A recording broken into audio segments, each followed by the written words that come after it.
Hello শিক্ষার্থী বন্ধুরা, আজকে তোমাদের অ্যাসাইনমেন্ট সেকেন্ড অ্যাসাইনমেন্ট নিয়ে কথা বলবো। এখানে আমাদের একটা কাজ দিয়েছে সেকশন ডি তে, একটা প্যাসেজ দেওয়া আছে, সেই প্যাসেজে খালি ঘরগুলো পূরণ করতে হবে, ঠিক আছে? তো এখানে একটা প্যাসেজ দেওয়া আছে মেহেরজান সম্পর্কে। তোমরা জানো এটা তোমাদের বইতে এই গল্পটা আছে। তো এই মেহেরজান সম্পর্কে এই প্যাসেজটা আমি এখন পড়ছি। দেখো কোথায় কি অপশনগুলো দেওয়া যায়। এখানে দেখো তোমরা স্লাইডের মধ্যে দেখতে পাচ্ছ, Meherjaan is a typical woman. এখন তোমাকে ওম্যানের আগে একটা শব্দ বসাতে হবে। কারণ খেয়াল করে দেখো, এখানে এ হচ্ছে আর্টিকেল, টিপিক্যাল হচ্ছে অ্যাডজেটিভ, ওম্যান হচ্ছে নাউন। আমরা জানি নাউনকে যে মডিফাই করে সে হচ্ছে অ্যাডজেটিভ। সো আমাকে যেহেতু এই মহিলা মানে এই যে মেহেরজান সম্পর্কে একটা শব্দ বসাতে বলছে, সো এই শব্দটা হবে অ্যাডজেটিভ। তো আমরা এই পুরো প্যাসেজটা যদি পড়ি তাহলে তুমি খেয়াল করে দেখবা মেহেরজান হচ্ছে এমন একজন মহিলা যার কোনো ঘর নাই। তাহলে আমরা এখানে বসাতে পারি যে হাউসলেস। আমরা এই প্যাসেজটা পড়লে দেখতে পারি তার কোনো আশ্রয় নেই, আমরা এখানে লিখতে পারি শেল্টারলেস। আর আমাদের দেখো যে নিচে আনসার দিয়ে দিছি আমরা, সেখানে আমরা লিখছি হোমলেস। এই তিনটার যে কোনো একটা তুমি দিলে আনসার হবে, ঠিক আছে? তারপরে বলছে who lives in a slum. তো আমরা বলছিলাম এখানে বলছে যে Meherjan is a typical homeless বা হাউসলেস বা shelterless woman who lives in a slum, যে কিনা একটা বস্তিতে বাস করে। তারপরে বলছে she lost her shelter and properties, তিনি তার আশ্রয় এবং সম্পদ হারিয়েছেন। কেন? The erosion of the river Jamuna, Jamuna নদীর ভাঙনের কারণে। তাহলে এখানে খেয়াল করে দাও, আমি কিন্তু বলছি যে যমুনা নদীর ভাঙনের কারণে। এই যে কারণে কথাটার কারণে কিন্তু আমার এই শূন্যস্থানে কারণে কথার পরিবর্তে একটা ওয়ার্ড বসাতে হবে। আমি এটা আসলে সম্পূর্ণই হচ্ছে তোমার মিনিং বেসড, এখানে কোনো গ্রামাটিক্যাল কোনো এক্সপ্লেনেশন নাই। তো এখানে আমি দেখছি যে এখানে বলছে যে এই মহিলা তার সম্পত্তি আশ্রয় তিনি হারিয়েছেন যমুনা নদীর ভাঙনের কারণে। এই কারণের পরিবর্তে তুমি লিখতে পারো যে বিকজ অফ, তুমি দিতে পারো ডিউ টু। এই শব্দগুলো দিলেই, যে কোনো একটা দিলেই আনসার হবে। আমরা এখানে ডিউ টু আনসার করছি। তারপরে আছে যে she also lost her family, তিনি তার পরিবার হারিয়েছেন। তারপরে her husband had died of disease caused by poverty and dash now. এরপরে বলছে যে তিনি তার স্বামীকে হারিয়েছেন। কেন? দারিদ্রতার কারণে। খেয়াল করে দেখো, আমরা জানি অ্যান্ড হচ্ছে প্যারালেলিজমের একটা শব্দ, একটা কনজাংশন। অ্যান্ড এর আগে যা থাকে পরেও তা বসাতে হয়। দেখো অ্যান্ড এর আগে আছে কস্ট বাই পভার্টি, এটা একটা পুরোটা ফ্রেজ। কস্ট হচ্ছে অ্যাডজেটিভ, বাই হচ্ছে প্রিপোজিশন, পভার্টি হচ্ছে নাউন। এই জন্য অ্যান্ড এর পরেও আমার একটা ফ্রেজ বসাতে হবে। দেখো শুরুতেই কিন্তু বলে দিছে complete the summary of Meherjan's life with words or phrase. যেখানে তোমার শব্দ লাগবে সেখানে শব্দ বসাও, আর যেখানে ফ্রেজ লাগবে সেখানে ফ্রেজ বসাও। আমি দেখতেছি যে এখানে অ্যাড এর আগে কিন্তু একটা ফ্রেজ আছে, ফ্রেজে প্রথমে অ্যাডজেটিভ তারপর প্রিপোজিশন তারপর নাউন। তোমার অ্যাড এর পরেও কিন্তু ঠিক তেমনি ভাবে প্রথমে অ্যাডজেটিভ তারপর প্রিপোজিশন তারপর নাউন বসাতে হবে। এখানে আমরা অর্থগতভাবে দেখছি যে তার হাজব্যান্ড দারিদ্রতার কারণে মারা গেছে, এবং দারিদ্রতার কারণে কিন্তু মানুষ কি পায় না, খাবার পায় না। তো আমরা এখানে লিখতে পারি যে লেক অফ ফুড। তাহলে এই যে লেকটা হচ্ছে অ্যাডজেটিভ, অফ হচ্ছে প্রিপোজিশন, ফুড হচ্ছে নাউন। তুমি এভাবে দিতে পারো, অথবা তোমরা দিতে পারো শর্টেজ অফ ফুড। এভাবে দিলেও তোমার আনসার হবে। আমরা দেখো নিচে শর্টেজ অফ ফুড আনসার করছি। তারপরে দেখো বলা আছে নাও she is only a dash. তাহলে দেখো এই যে মেহেরজান, তিনি বর্তমানে স্বামী হারিয়েছেন, তার বাড়িঘর হারিয়েছেন, সবকিছু হারিয়ে তিনি এখন কি নিঃস্ব। তো তিনি এখন তাহলে কোথায় থাকবেন? তিনি এখন স্বাভাবিকভাবেই একটা বস্তিতে থাকবেন, কারণ বস্তি ছাড়া আসলে এই ধরনের মানুষের জায়গা, থাকার জায়গা আমরা জানি যে সেরকম নাই। তো সেই জন্য আমরা এখানে লিখতে পারি যে তিনি বস্তিতে থাকেন। তো আমরা এখানে লিখতে পারি যে now she is only slum dweller. দেখো আমরা নিচে আনসার করছি স্লাম ডুয়েলার। স্লাম ডুয়েলার মানে কি? ডুয়েলার মানে আমরা জানি অধিবাসী। তুমি এখানে অধিবাসীর জায়গায় তুমি হেবিটেন্ট দিতে পারো, হেবিটেন্ট মানে হচ্ছে অধিবাসী। স্লাম হেবিটেন্ট বা স্লাম ডুয়েলার, এটাও আনসার করতে পারো। তারপরে দেখো আছে like Meherjans, there are many people who have become the dash of river erosion. বলছে যে শুধুমাত্র মেহেরজান না, মেহেরজানের মতো এরকম অনেক মানুষ আছে যারা একই পরিণতিতে ভুগছে। তাহলে খেয়াল করে দেখো এখানে বলছে যে who have become the river erosion, যারা কি করছে এই নদী ভাঙনের শিকার হয়েছে। তো নদী ভাঙনের শিকার, শিকার মানে কি আমরা জানি ভিকটিম, ঠিক আছে? সবাই এই যে এই ধরনের অনেক মানুষ আছে যারা এই যমুনা নদীর পাশে যাদের বাড়িঘর, আমরা জানি প্রতি বছরই কিন্তু নদীর ভাঙনের কারণে অনেক মানুষ তাদের বাড়ি হারায়। তো এটাই বলছে যে শুধু মেহেরজান না, এরকম অনেক মানুষ আছে যারা তাদের বাড়ি হারিয়েছেন, তারা তাদের বাড়ি হারানোর শিকার হয়েছেন। তো এখানে আমরা দিতে পারি যে ভিকটিমস। আমি আগে বলছি এই ফেসেসটা সম্পূর্ণই কিন্তু মিনিং বেসড, এখানে কোনো গ্রামাটিক্যাল টার্মস নাই। আর যদি গ্রামাটিক্যাল টার্মস ধরিও আমরা, তাহলে এই যে এখানে দেখতে পাচ্ছি যে দা এবং অফের মাঝখানে নাউন হবে, এই জন্য আমি ভিকটিমস ইউজ করছি, ঠিক আছে? তারপর আছে যে river erosion is still posing, বলছে যে এই যে নদী ভাঙনটা এটা কিন্তু বন্ধ হয়ে থাকেনি, ইজ স্টিল পোজিং, এটা এখানে কন্টিনিউর পরিবর্তে পোজিং দিছে, মানে হচ্ছে এই নদী ভাঙনটা এখনো পর্যন্ত কিন্তু কি চলছে, to the lives and properties of thousands of people, বলছে হাজার হাজার মানুষের জীবন এবং সম্পদ সে কি করছে, নিয়ে যাচ্ছে। তাহলে এই যে তাহলে কি আছে এখানে, there are many peoples who have become the dash of river erosion, বহু বহু মানুষ আছে যারা এই নদী ভাঙনের কারণে ক্ষতির মুখোমুখি হচ্ছে, এই জন্য আমরা এখানে দিব থ্রেটস। এখানে আমরা দেখছি একই জিনিস যে টু এর আগে একটা মাত্র ওয়ার্ড এখানে নাউন হবে, এই জন্য আমরা এখানে থ্রেটস বসাবো। কেন, যে এই রিভার ইরোশনটা এখনো পর্যন্ত মানুষের জীবন এবং সম্পদের উপরে ক্ষতি বয়ে আনছে। তারপর নেক্সট পেজ, পিপল লিভিং, দেখো একদম লাস্টে যে কথাটা আছে পিপল লিভিং, লোকজন বাস করে। তারপরে নেক্সট পেজে যাই, the rivers are the most likely victims of river erosion, বলছে যে নদী ভাঙনের কবলে যারা আক্রান্ত, এই নদী ভাঙনের কাছেই বা নদী ভাঙা এলাকার পাশেই কি করে মানুষ বাস করে। তাহলে এই যে নদী ভাঙে যেখানে, সেই জায়গার পাশেই বাস করে, এই পাশে বাস করার কারণে আমরা এখানে ইউজ করব ক্লোজ টু, কারণ আমরা জানি ক্লোজ টু মানে হচ্ছে পাশে। তুমি এখানে ক্লোজ টু পরিবর্তে বিসাইড দিতে পারো, কোনো সমস্যা নাই, বিসাইড দিতে পারো, ক্লোজ টু দিতে পারো, নেয়ার টু দিতে পারো, কোনো সমস্যা নাই। তারপরে আমরা এরপরের সেন্টেন্সটাতে যাই, এরপর সেন্টেন্সটাতে আছে ইস ইয়ার, প্রত্যেকটা বছরই about dash people become homeless due to river erosion of Bangladesh. দেখো বলছে যে প্রতি বছরই বাংলাদেশে এই নদী ভাঙনের কারণে হাজার হাজার লাখ লাখ মানুষ কিন্তু মারা যায়। আমাদের এই বইতে আছে 1 লাখ, তাই জন্য আমরা এখানে 1 লাখ ইউজ করতে পারি, যেহেতু যে ইনফরমেশনটা দেওয়া আছে সেটাই আমরা ইউজ করবো। 1 লাখ, প্রায় 1 লক্ষ মানুষ কিন্তু প্রতি বছর তাদের বাড়ি হারা হচ্ছে। এরপরে বলছে যে Meherjan's life is just one dash of how climate change dash the lifes of thousands of people, বলছে যে মেহেরজান তো হচ্ছে একটা মাত্র উদাহরণ যে কিনা তার বাড়ি হারিয়েছে। এরকম অজস্র উদাহরণ কিন্তু আমাদের দেশে অজস্র মানুষের সাথে হচ্ছে। তো এটাই বলছে যে Meherjan's life is just one, মেহেরজানসের লাইফটা হচ্ছে একটা উদাহরণ। এই যে ওয়ান এক্সাম্পল, এখানে একটা এক্সাম্পল শব্দ বসবে, কারণ ওয়ানের পরে সিঙ্গুলার নাউন বসে, এই জন্য one example of how climate change dash the lifes of thousands people, বলছে হাজার হাজার মানুষের জীবন কিভাবে কি করে ক্ষতির মুখে ফেলে দেয়, কিভাবে মানুষের জীবনকে আক্রান্ত করে। এখানে আমরা ভার্ব হিসাবে, যেখানে এখানে ভার্ব লাগবে তাই জন্য এখানে আমরা ভার্ব বসাবো এফেক্টস। তো এই হচ্ছে আমাদের সেকশন ডি এর ফিল ইন দ্য গ্যাপস। চলো বন্ধুরা, এবার আমরা দ্বিতীয় সেকশন নিয়ে কথা বলি। এখানে তোমাদের ইউনিট 5 এর লেসন 3 এর যে ডি সেকশন আছে, এখানে বলা আছে write a letter to the editors of A newspaper expressing your concern about growing deforestation in your area. Describe how deforestation is changing your environment. Also suggest what actions could be taken to stop cutting down trees. Follow the clue before. বলছে যে নিচে যে ক্লুগুলো আছে দেখো, এখানে বলা আছে dangers caused by deforestation, 2 নম্বর আছে increase of carbon dioxide in the atmosphere, তারপরে আছে greenhouse effect, তারপরে আছে making people aware of the adverse effect of deforestation, তারপরে আছে making an action plan to stop deforestation. এই যে শব্দ, এই যে ফ্রেজগুলো আছে বা এই যে সেন্টেন্সগুলো আছে, বলছে এই ক্লুগুলো ব্যবহার করে তুমি একটা ইয়ে লেখো, একটা লেটার লেখো সংবাদপত্র প্রকাশের জন্য। সেটা কি ব্যাপারে, ডেফরেস্টেশন সম্পর্কে। ডেফরেস্টেশনটা কি, বন উজাড়, বন উজাড় সম্পর্কে। তো এটা তোমরা যেটা করবা, এটা আনসারটা প্রথমে আমরা জানি, এটা লেটার লেখার ক্ষেত্রে প্রথমে আমরা তারিখটা দিব, যে তারিখ তোমার তুমি যেদিন জমা দিবা সেই তারিখটা লিখবা। আজকে আমরা লিখছি 19 নভেম্বর 2020। তারপরে যেহেতু আমরা এই আর্টিকেলটা আমরা প্রকাশ করবো হচ্ছে ডেইলি স্টার পত্রিকায়, তো ডেইলি স্টার পত্রিকার প্রধান হচ্ছেন একজন এডিটর বা সম্পাদক, সেজন্য আমরা প্রথমে লিখবো দ্য এডিটর। তারপরে যে পত্রিকাতে প্রকাশ করবো সেই পত্রিকার নাম দ্য ডেইলি স্টার, বা তুমি অন্য যে কোনো তোমার যে পত্রিকা পছন্দ সেটাতে তুমি লিখলা। আর আমরা জানি ডেইলি স্টারের মূল কার্যালয় হচ্ছে কারওয়ান বাজার, ঢাকায়, সেজন্য আমরা এটা অ্যাড্রেসটা দিয়েছি। তারপরে আমরা কি বিষয়ে লিখতে যাচ্ছি আমি আগেই বলছিলাম, কিন্তু সেটা হচ্ছে ডেফরেস্টেশন সম্পর্কে বা বন উজাড়।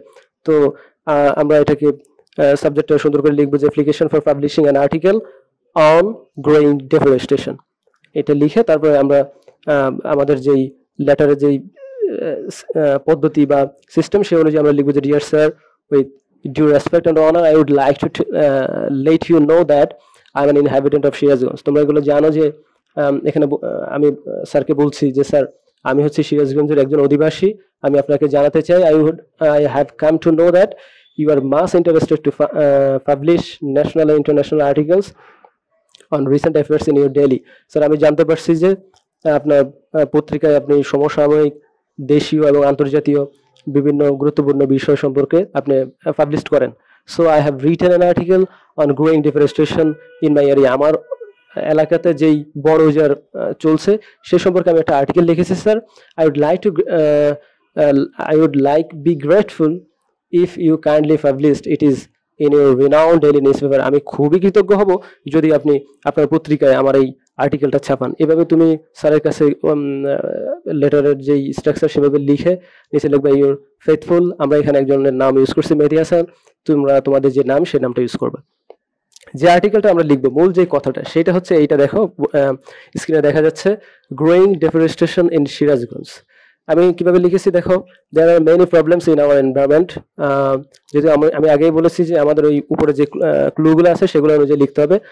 এই প্যাসেজটা লিখলে তোমরা দেখবে যে প্রত্যেকটা ক্লুর আনসার কিন্তু এখানে আছে। আমি বলছি যে there are many problems in our environment, আমাদের পরিবেশে অনেক ধরনের সমস্যা আছে এবং this problems deforestation is the most dangerous one.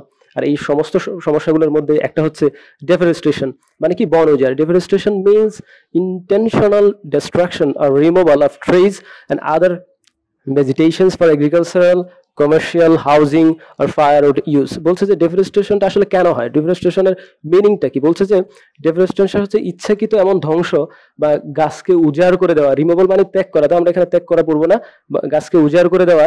And other vegetations for agriculture, commercial, housing or firewood use. যেমন আমরা আমাদের কৃষির জন্য, বাণিজ্যের জন্য বা ঘর বাড়ি করার জন্য মানে স্থাপনার জন্য অথবা আমাদের জ্বালানির জন্য আমরা কি করি, এই গাছগুলোকে কেটে ফেলি। এটাই বলছে যে এই যে কেটে ফেলা, এটাই হচ্ছে deforestation. My home is near the Jamuna river, আমার বাড়ি হচ্ছে যমুনা নদীর পাশে।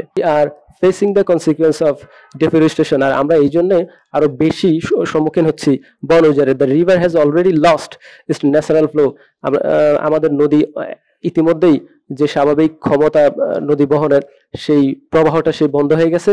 ইট floods its bank every year, আর এই জন্য যমুনা নদী প্রতি বছরই তার দুই কুল ছাপিয়ে বন্যা হয়। আমি পরের পেজে যাই। তারপরে দেখো আমি লিখছি যে বায়োডাইভার্সিটি। আমরা জানি বায়ো, যে তোমরা পড়ো বায়োলজি, মানে হচ্ছে জীব, ডাইভার্সিটি মানে হচ্ছে বিভিন্নতা। তো বায়োডাইভার্সিটি হচ্ছে জীব বৈচিত্র্য। এখানে বায়োডাইভার্সিটি মানে হচ্ছে জীব বৈচিত্র্য ইজ বিং হ্যাম্পার্ড। বলছে বায়োডাইভার্সিটি কি হচ্ছে, বর্তমানে খুবই বাধাগ্রস্ত হচ্ছে। বায়োডাইভার্সিটি মানে হচ্ছে আমাদের পরিবেশে যে প্রাণীকুল আছে সেই প্রাণীকুলকে বোঝাচ্ছে। এখানে গরু, ছাগল, হাঁস, মুরগি সব ধরনের প্রাণীকুলকে বোঝাচ্ছে। তো যে বলছে বায়োডাইভার্সিটি ইজ বিং হ্যাম্পার্ড, আমাদের যে এলাকার যেই প্রাণী জগৎ আছে তারাও খুব বিপদের সম্মুখীন হচ্ছে। স্টিল এমনকি দেয়ার আর সাম গ্রেডি পার্সন, এমনকি কিছু লোভী মানুষ আছে হু আর কাটিং ট্রিজ ইনডিসক্রিমিনেটলি, যারা গাছ কাটে কোনো বাধা বিচারহীন ভাবেই, নির্বিচারে। ইনডিসক্রিমিনেটলি মানে হচ্ছে নির্বিচারে। রিসেন্টলি বর্তমান কালে বা সমসাময়িক কালে a very powerful politician has occupied a big area of river bank. আর বর্তমানে একজন খুব শক্তিশালী রাজনীতিবিদ তিনি আমাদের নদীর পাশের যেই বিশাল এরিয়া আছেন সেই এলাকা দখল করে ফেলছেন। মোরেওভার শুধু তাই নয়, he cleared the vast area by cutting down thousands of trees. এবং এই যে রাজনীতিবিদ যিনি আছেন তিনি আমাদের নদীর পাশে যে অজস্র গাছ ছিল, হাজার হাজার গাছ, সেগুলো তিনি কেটে ওই জায়গাটা একদম খালি করে ফেলছেন। We are suffering from the effects of it, আর আমরা এর জন্য প্রচন্ড পরিমাণে সাফার হচ্ছি বা আক্রান্ত হচ্ছি। Flood and river erosion have become an ever companion for the people of our area. আর বর্তমানে এই জন্যই বন্যা এবং নদী ভাঙন দুটোই যেন আমাদের একেবারে নিত্য নৈমিত্তিক সঙ্গী এই ঘটনাগুলোর কারণে। ফর দিস, আর এই জন্যই many cultivated lands have lost fertility, আর এই জন্যই অনেক পরিমাণ যে চাষাবাদের জমিগুলো ছিল সেগুলো তাদের উর্বরতা হারিয়ে ফেলছে। মোরেওভার শুধু তাই নয়, the season are shifting in Bangladesh, আমরা জানি যে বাংলাদেশের যে ঋতুগুলো আছে সেগুলো আজকাল পরিবর্তন হচ্ছে।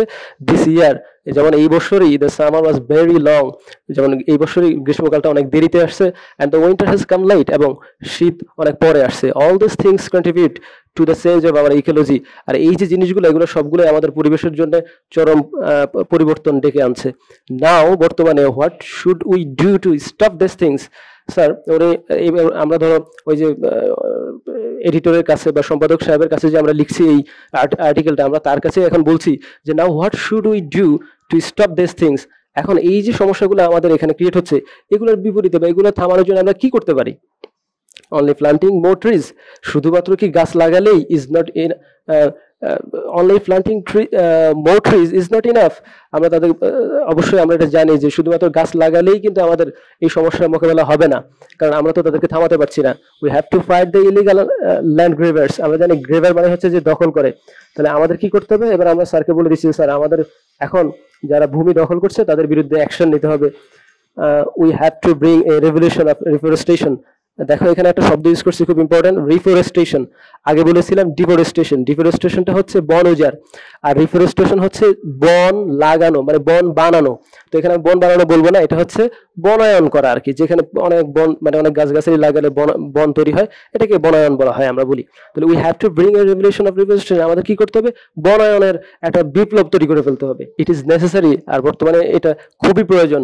We have two cut down and old trees, আর যদি প্রয়োজন হয় আমরা আমাদের যে পুরাতন গাছগুলো আছে সেগুলো কেটে ফেলবো and to recover its consequence। আর যদি এটা এই যে পুরাতন গাছগুলো কেটে ফেলবো, এটার ক্ষতিপূরণ যদি আমাদের পূরণ করতে হয়, সেটা আমরা কিভাবে করবো? to recover its consequence we have to plant a number of new trees। আমাদের কি করতে হবে? নতুন নতুন গাছ লাগাতে হবে। গাছ লাগালেই আমরা পুরাতন যে গাছগুলো একদম পুরনো হয়ে গেছে, অনেক জায়গা দখল করে আছে, সেই জায়গার যে ক্ষতিটা বা কেটে ফেলার কারণে যে ক্ষতিটা হলো সেটা আমরা পূরণ করতে পারবো, সেটাই বলছি। ইনস্টেড অফ ফায়ারউড, আর অন্যদিকে আমাদের যে জ্বালানি লাগে, সেই জ্বালানির যদি সমস্যা যদি মোকাবিলা করতে হয়, সেটা আমরা কিভাবে করব? We have to use solar energy. আমরা আমাদের সৌরশক্তি ইউজ করব ফর মেকিং পাওয়ার ফায়ার, মানে হচ্ছে আমাদের জ্বালানির জন্য, এন্ড ফর আদার নিডস, এবং অন্যান্য প্রয়োজনে। We have to avoid by the laws and programmes. আর এই যে এতক্ষণ পর্যন্ত যে কথাগুলো বলছি স্যার, আমাদের এই আইনগুলা এবং এই বিষয়গুলো কিন্তু মেনে চলতে হবে, that are made to save the forest, যেটা আমাদের বনকে রক্ষা করবে। We must protest this growing deforestation at any cost. আর স্যার এইভাবেই আমাদের যদি আমরা আমাদের এই বন যে নিধন হচ্ছে, এটাকে যদি কোনোভাবে বন্ধ করতে না পারি, তাহলে আমাদের ভবিষ্যতে অনেক বড় সমস্যার মুখোমুখি হতে হবে। সো বন্ধুরা, এটাই ছিল আমাদের ইউনিট 5 এর লেসন 3 যে ডি নাম্বার সেকশন ছিল। আমি উপরে যে ক্লুগুলো ছিল সেই ক্লুগুলো অনুযায়ী প্রত্যেকটা ডিটেলস আলোচনা করেছি। সবগুলোরই আনসার তোমরা এখানে পাবা। আশা করছি তোমরা তোমাদের আনসার এখানে খুব ভালোভাবেই পেয়েছো। অসংখ্য ধন্যবাদ আমাদের সাথে থাকার জন্য। বিসমিল্লাহির রহমানির রহিম। নবম শ্রেণীর সুপ্রিয় শিক্ষার্থীবৃন্দ, ব্যবসায় শিক্ষা শাখায় তোমাদের চতুর্থ সপ্তাহের অ্যাসাইনমেন্টে ব্যবসায় উদ্যোগ বিষয়ের ষষ্ঠ অধ্যায় এবং সপ্তম অধ্যায়ের অ্যাসাইনমেন্ট এর জন্য একটি সৃজনশীল কর্মপরিকল্পনা দেওয়া হয়েছে। ষষ্ঠ অধ্যায়ে রয়েছে তোমাদের ব্যবসায় পরিকল্পনা, সপ্তম অধ্যায়ে রয়েছে বাংলাদেশের শিল্প। তো প্রথম পৃষ্ঠাটি ফিল আপের সময় অ্যাসাইনমেন্টের শিরোনাম অংশের মাঝে ষষ্ঠ অধ্যায় ব্যবসায় পরিকল্পনা, সপ্তম অধ্যায় বাংলাদেশের শিল্প কথাটি লিখবে। শিক্ষার্থীর নামের জায়গায় তুমি তোমার নাম লিখবে, বিষয়ের জায়গায় ব্যবসায় উদ্যোগ লিখবে, শ্রেণী নবম লিখবে, শাখা তুমি যে শাখায় পড়ো সেই শাখাটি লিখবে, রোল নাম্বার ফিল আপ করবে, মোবাইল নাম্বার ফিল আপ করবে। জমাদানের তারিখ সম্ভবত 30/11/2020। তোমার শ্রেণী শিক্ষক যিনি, তার নাম শ্রেণী শিক্ষকের নামের জায়গায় লিখে দেবে। প্রত্যাশিত ফলাফলে অতি উত্তম, উত্তম, ভালো, অগ্রগতি প্রয়োজন, এক্ষেত্রে তোমার ফিল আপ করার কিছুই নেই। টিচারদের কর্তৃক এটা চেক করে ওনারা ফলাফল প্রদান করবেন। সূচিপত্র অংশের মধ্যে ক্রমিকের জায়গায় লিখবে 1, বিষয়বস্তুর জায়গায় লিখবে সৃজনশীল প্রশ্নোত্তর। আমার এখানে পৃষ্ঠা হয়েছে 1 থেকে 2, আমি 1 থেকে 2 লিখে দিয়েছি। তোমাদের লিখবার পরে যতটুকু হয় ঠিক ততটুকু তোমরা ফিল আপ করে দেবে। তো এক্ষেত্রে সৃজনশীল প্রশ্নটি চলো আমরা প্রথমে দেখে নিই। রুহি তার বাবার সাথে শেরপুর বেড়াতে গেল। যাওয়ার পথে স্থানীয় একটি বাজারে নাস্তা খেতে নামলো। সে দেখল রাস্তার পাশে বাঁশ ও বেতের তৈরি সুন্দর সুন্দর ঝুড়ি, কুলা, চেয়ার, দোলনা, ফুলদানি বিক্রি করছে। রুহি বাবাকে বলে বাবার সাথে কথা বলে 2টি ফুলদানি কিনে নিল। রুহির বাবা বলল, এভাবে স্থানীয়ভাবে তৈরি জিনিসপত্র বিক্রি করে হাজার হাজার লোকের কর্মসংস্থান হচ্ছে এবং পর্যটকদের নিকট এগুলোর চাহিদাও ব্যাপক হারে বেড়ে যাচ্ছে। বর্তমান সরকার এ খাতে নারী উদ্যোক্তাদের 2 লক্ষ টাকা পর্যন্ত জামানতবিহীনভাবে ঋণ প্রদান করছে। প্রশ্ন ছিল 1 নম্বর প্রশ্নে ব্যবসায় পরিকল্পনা কি, 2 নম্বর প্রশ্ন ছিল সেবামূলক ক্ষুদ্র শিল্প বলতে কি বোঝায় ব্যাখ্যা করো, 3 নম্বরে ছিল উদ্দীপকে বর্ণিত পণ্যগুলো কোন শিল্পের অন্তর্গত বর্ণনা করো, 4 নম্বর প্রশ্ন ছিল উদ্দীপকে প্রদত্ত তথ্য মতে এ খাতের বিকাশ সম্ভব বলে মনে করো কি, যদি মনে করো তাহলে মতামত দাও। তো চলো এবার আমরা সৃজনশীল প্রশ্নের উত্তরে চলে যাই। ব্যবসায় পরিকল্পনা কি, এই প্রশ্নটির উত্তর আমরা প্রথমে জেনে নিই। 1 নম্বর প্রশ্নে, কোনো কাজ করার পূর্বে সে সম্পর্কে চিন্তাভাবনা করে ভবিষ্যৎ করণীয় নির্ধারণ করা কি পরিকল্পনা বলা হয়? ব্যবসায় পরিকল্পনা একটি লিখিত দলিল যার মধ্যে ব্যবসায়ের লক্ষ্য, প্রকৃতি, ব্যবস্থাপনার ধারা, অর্থায়নের উপায়, বর্তমান ও ভবিষ্যৎ উন্নয়নের সম্পূর্ণ চিত্র তুলে ধরা হয়। 2 নম্বর প্রশ্নটি ছিল, সেবামূলক ক্ষুদ্র শিল্প বলতে কি বোঝায়, ব্যাখ্যা করতে বলা হয়েছে। সেবা প্রদানের উদ্দেশ্যে গঠিত শিল্প কি সেবা শিল্প বলে। যে ব্যবসায়ী সংগঠন স্বল্প মূলধন ও জনবল নিয়ে গঠিত ও পরিচালিত হয় তাকে ক্ষুদ্র শিল্প বলে। সেবামূলক ক্ষুদ্র শিল্পের মূলধন 5 লক্ষ থেকে 1 কোটি টাকা পর্যন্ত হতে পারে। এর শ্রমিক সংখ্যা হচ্ছে 10 থেকে 25 জন। এবার চলো আমরা 3 নম্বর প্রশ্নে যাই। উদ্দীপকে বর্ণিত পণ্যগুলো কোন শিল্পের অন্তর্গত বর্ণনা করো। রুহির দেখা বাঁশ ও বেতের তৈরি বিভিন্ন শিল্পের মধ্যে ঝুড়ি, কুলা, চেয়ার, দোলনা, ফুলদানি ইত্যাদি শিল্পগুলো কুটির শিল্পের অন্তর্গত। নিচে এই শিল্প সম্বন্ধে আলোচনা করা হলো। যে শিল্প পরিবারের সদস্যদের সহায়তায় অল্প মূলধন ও সীমিত আয়তনে গড়ে ওঠে সে শিল্পকেই কুটির শিল্প বলা হয়। জমি ও কারখানা ছাড়াও শিল্পের স্থায়ী সম্পদের মূল্য 5 লক্ষ টাকার কম হয়। এ শিল্পে শ্রমিক সংখ্যা পরিবারের সদস্য সহ সর্বোচ্চ 10 জন হতে পারে। বাংলাদেশের মতো উন্নয়নশীল দেশের অগ্রগতিতে কুটির শিল্পের ভূমিকা ইতিবাচক। দেশের প্রায় 96% শিল্পই কুটির শিল্পের সমন্বয়ে গড়ে উঠেছে। দেশের বিপুল পরিমাণ জনগোষ্ঠী কর্মসংস্থানের ক্ষেত্র হচ্ছে এই কুটির শিল্প। দেশের ইতিহাস, ঐতিহ্য লালন এবং বিকাশেও এসব শিল্পের ভূমিকা অত্যন্ত উজ্জ্বল। অতএব বাংলাদেশের অর্থনৈতিক উন্নয়নে কুটির শিল্পের অবদান যে অপরিহার্য, একথা আমরা সকলেই স্বীকার করি। 4 নম্বর প্রশ্নোত্তরে ছিল, উদ্দীপকে প্রদত্ত তথ্য মতে এই খাতের বিকাশ সম্ভব বলে মনে করো কি? যদি মনে করা হয় তাহলে সে সম্পর্কে মতামত দিতে বলা হয়েছে। তো প্রশ্নের উত্তরটির জন্য দেখো, বাংলাদেশ একটি উন্নয়নশীল দেশ। বাংলাদেশ কুটির শিল্পের বিকাশে করণীয় কার্যক্রমের মাঝে কাঁচামালের সহজলভ্যতা ও নিশ্চিতকরণ, শ্রমিকের পর্যাপ্ত যোগান ও বৈদেশিক চাহিদা বৃদ্ধি ইত্যাদিকে গুরুত্ব দেওয়া হয়েছে। কাঁচামালের সহজলভ্যতা কোনো শিল্প গঠনের সিদ্ধান্তে বড় ভূমিকা পালন করে। শ্রমিকের যোগান পর্যাপ্ত হলে শিল্পের উৎপাদন ও পরিচালনা সহজ হয়। এছাড়াও উৎপাদিত পণ্যের চাহিদা কোনো শিল্পের উন্নতিতে সহায়তা করে। এদেশের 96% শিল্পই কুটির শিল্পের আওতাভুক্ত বলে এসব শিল্প বিপুল পরিমাণ কর্মসংস্থানের সুযোগ তৈরি করে দেয়। কোনো শিল্প প্রতিষ্ঠার পরিকল্পনা থেকে তা পরিচালনা ও বিকাশে কিছু উপাদান গুরুত্বপূর্ণ ভূমিকা রাখে। কাঁচামালের সহজলভ্যতা, শ্রমিকের পর্যাপ্ত যোগান, উৎপাদিত পণ্যের চাহিদা প্রভৃতি ওইসব উপাদানের অন্তর্ভুক্ত। কাঁচামাল সহজলভ্য হলে কোনো শিল্প প্রতিষ্ঠানের উৎপাদন কাজ সহজ হয়ে যায়। আর শিল্প প্রতিষ্ঠানের উৎপাদন ও পরিচালনা অব্যাহত রাখতে পর্যাপ্ত পরিমাণ দক্ষ শ্রমিক প্রয়োজন হয়। ফলে প্রতিষ্ঠানের সব কার্যক্রম সহজে সম্পন্ন হয় ও ব্যয় কমে যায়। শুধুমাত্র পণ্য উৎপাদন করলেই হয় না, এর বিপণনও জরুরি একটি বিষয়। এজন্য স্থানীয় বৈদেশিক চাহিদা বাড়ানোর দিকে নজর দিতে হয়। এছাড়াও শিল্পের বিকাশে পুঁজির সহজ যোগান, পরিবহন সুবিধা, বাজারের নৈকট্য সহায়ক ভূমিকা রাখে। উপরিউক্ত কথাগুলো থেকে আমরা বাংলাদেশের কুটির শিল্পের বিকাশে করণীয় কার্যক্রম সম্বন্ধে জানতে পারি।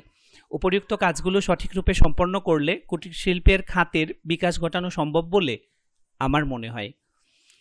তো এই তথ্যগুলো উপস্থাপন করলে তোমাদের প্রত্যেকেরই খুব সুন্দর এবং সাবলীল সৃজনশীল প্রশ্নোত্তর করা সম্ভব হবে। এক একজন এক এক রকমভাবে লিখবে। মেন বইয়ের তথ্যানুসারে সুন্দর করে সৃজনশীলটাকে উপস্থাপন করলে দেখবা তোমার লেখার যে সিস্টেম সেগুলো অনেক বেশি সুন্দর হবে। লেখার মাঝে কাটাকাটি করা যাবে না, খুব ভালোভাবে ভেবে চিন্তে দেখে তারপরে প্রশ্নোত্তরটি করবে। সকলের সুস্বাস্থ্য কামনা করছি। আজ এই পর্যন্তই। আল্লাহ হাফেজ।